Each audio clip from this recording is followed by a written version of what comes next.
রাধারানী মিত্র কথা আবৃত্তি করছি বিশ্বকবি রবীন্দ্রনাথ ঠাকুরের লেখা কৃপণ কবিতাটি।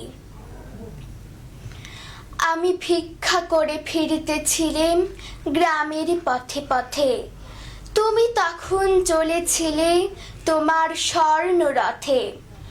অপূর্ব এক স্বপ্ন সম লাগতেছিল চোখে মম। কি বিচিত্র শোভা তোমার, কি বিচিত্র সাজ। আমি মনে ভাবতেছিলাম এ কোন মহারাজ।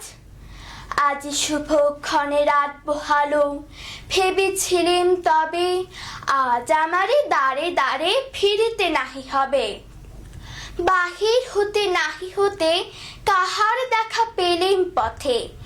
চলিতে রথ ধনধান্য ছড়াবে দুই ধারে, মুঠা মুঠা কুড়িয়ে নেব নেব ভারে ভারে। দেখি সহসা রথ থেমে গেল আমার কাছে এসে।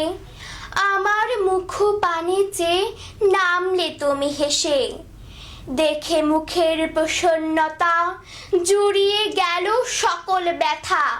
হেন কালে কিসের লাগে তুমি অকস্মাৎ, আমায় কিছু দাও গো বলে বাড়িয়ে দিলে হাত।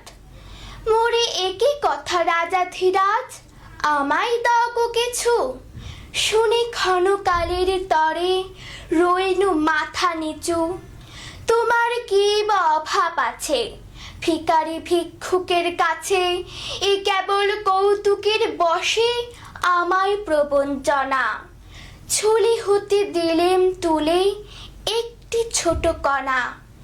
যাবে পাত্রখানি ঘরে এনে উজাড় করি, এ কি ভিক্ষা মাঝে একটি ছোট সোনার কণা দেখি।